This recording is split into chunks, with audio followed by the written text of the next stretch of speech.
Assalamualaikum warahmatullahi wabarakatuh.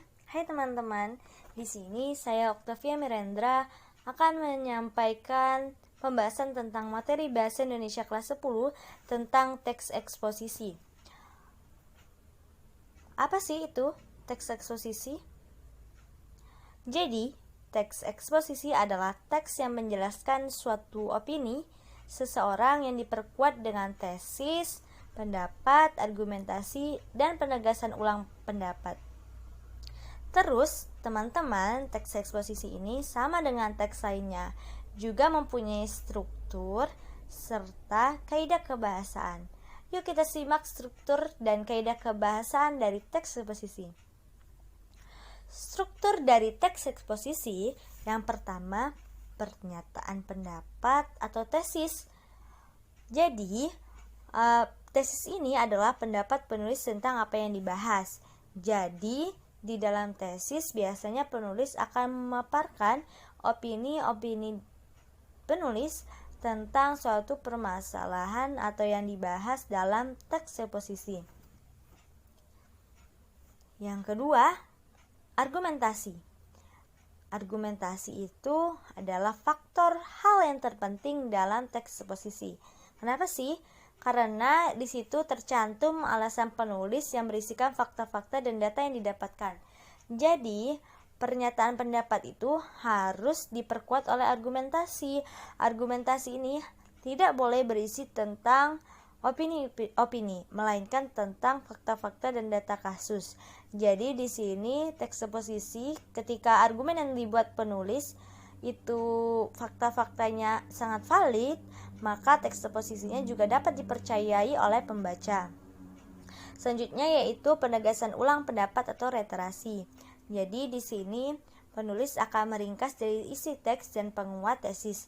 Tapi biasanya penulis juga akan mencantumkan solusi dari suatu permasalahan yang telah dibahas oleh penulis, teman-teman. Jadi lanjut ya. Ciri-ciri umum dalam teks eksposisi. Yang pertama, singkat, padat, dan akurat. Jadi, ketika kita ingin membuat suatu teks eksposisi, usahakan ya teman-teman, teks eksposisi yang kalian buat itu sangat singkat, padat, dan akurat. Itu fungsinya adalah untuk agar pembaca mudah dalam memahami teks eksposisi yang Anda buat. Selanjutnya, berusaha menjelaskan tentang suatu hal. Yang ketiga, gaya penulisan bersifat informatif. Maksudnya, gaya penulisan yang ditulis oleh penulis harus bersifat informasi. Maksudnya itu bisa isi dalam penulisan itu berkaitan dengan informasi-informasi. Dan yang keempat, fakta dipakai sebagai alat kontribusi. Apa sih itu yang dimaksud? Maksudnya gini, teman-teman. Fakta sebagai alat kontribusi itu dalam teks eksposisi yaitu fakta yang disajikan sebagai alat yang berfungsi mendukung pendapat atau argumen yang dibangun penulis dalam tesis penulis yang telah disampaikan. Jadi biasanya itu terdapat di struktur bagian kedua atau argumentasi. Jadi fakta-fakta itu harus mendukung pendapat argumen dari opini yang telah dibangun oleh penulis di struktur tesis atau di kalimat tesisnya. Dan selanjutnya adalah fakta dipakai sebagai alat konkretasi. Apa sih Kak alat konkretasi? Jadi teman-teman semuanya, alat konkretasi itu dalam teks eksposisi adalah biasanya fakta itu digunakan sebagai alat yang membantu penulis dalam mewujudkan pemikirannya tentang suatu hal, topik, isu. Nah, hal ini terutama dapat ditemukan pada bagian penegasan ulang. Jadi biasanya fakta-fakta sebagai alat konkretasi ini digunakan atau biasanya kita ketemukan pada bagian penegasan ulang. Selanjutnya, argumentasi satu sisi, argumentasi yang satu menolak, yang satu menerima. Jadi argumentasinya itu harus satu sisi. Dan yang terakhir memiliki analisis bukti. Maksudnya ada bukti-bukti kasus atau data-data kasus yang mendukung pendapat dari si penulis. Jadi intinya dalam kita menulis teks eksposisi itu harus disertai dengan fakta-fakta data-data agar pembaca nanti mempercayai atau meyakini suatu persoalan yang telah kita buat. Jadi berita yang telah kita buat atau teks yang kita perbuat itu tidak menimbulkan hoax di kalangan masyarakat.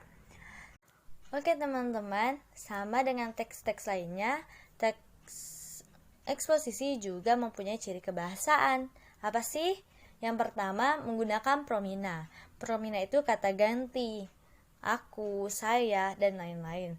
Yang kedua, menggunakan konjungsi. Dan yang ketiga, menggunakan kata leksikal, kata yang merujuk pada KBBI, atau seperti kata-kata baku. Dalam teks eksposisi tidak dibenarkan untuk menggunakan kata-kata gaul dan lain sebagainya. Nah, tadi kan saya sudah memaparkan apa sih struktur dari teks eksposisi, apa sih kaidah kebahasaan dari teks eksposisi.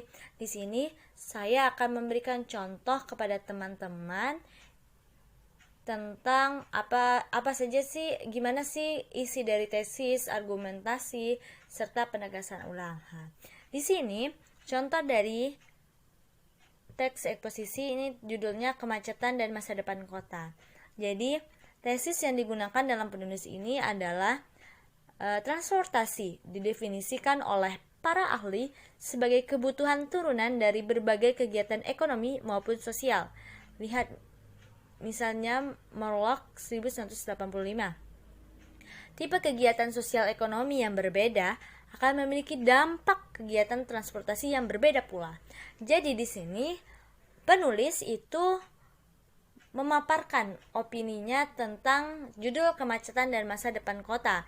Di sini tanpa dilengkapi data-data dan fakta kasus. Ini hanya definisi awal atau penjelasan dari penulisnya saja. Selanjutnya adalah argumentasi. Di sini saya bacakan, kegiatan transportasi harian relatif menimbulkan pergerakan yang bersifat berulang. Misalnya yang terjadi pada para pekerja dan mereka yang menempuh pendidikan di sekolah. Di Yogyakarta, kota kita tercinta ini, kemacetan terjadi setiap hari pada titik-titik yang menjadi jalur pergerakan para pekerja dan siswa dari tempat tinggal menuju lokasi kerja dan sekolah. Kemacetan yang berulang pada jangka lebih panjang cenderung terjadi pada musim liburan maupun lebaran. Pada tahap kedatangan dan kepulangan, kemacetan parah akan terjadi pada jalan-jalan arah luar kota. Misalnya, Jalan Magelang, Jalan Solo, Jalan Palangan, dan Jalan Wates. Pada rentang di antara masa tersebut, kemacetan dapat dirasakan di pusat kota sebagai lokasi menginap dan tujuan wisata, seperti Malioboro, Prawiro Taman, serta jalan-jalan menuju objek wisata seperti Jarang Parangtritis. Jadi, kenapa sih ini bisa masuk ke dalam argumentasi? Karena penulis menuangkan atau menuliskan fakta-fakta yang terjadi di Yogyakarta. Jadi, fakta-fakta yang ditampilkan ini memang benar adanya. Itulah mengapa dalam teks eksposisi argumentasi ini sangat penting untuk meyakinkan serta membuat pembaca itu tidak termakan hoax-hoax yang beredar. Selanjutnya kita beralih ke penegasan ulang. Jadi saya bacakan, kemacetan harian yang dominan ditimbulkan oleh aktivitas masyarakat dalam lingkungan internal. Kemacetan yang berulang setiap hari merupakan ekses dari pola tempat tinggal, bekerja, dan bersekolah. Upaya mendekatkan lokasi tempat tinggal dengan lokasi kegiatan merupakan salah satu solusi yang dapat dilakukan. Bentuknya dapat berupa pemberian insentif tempat tinggal berupa rumah susun sewa maupun milik yang cukup nyaman untuk beraktivitas. Selama ini sepertinya belum ada upaya pengaturan pola berkegiatan yang sistematis.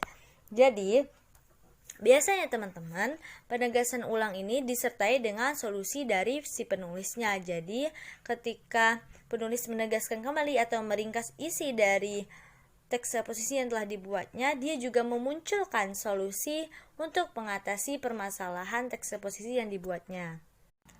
Terima kasih teman-teman sudah melihat video pembahasan materi bahasa Indonesia yang sangat singkat.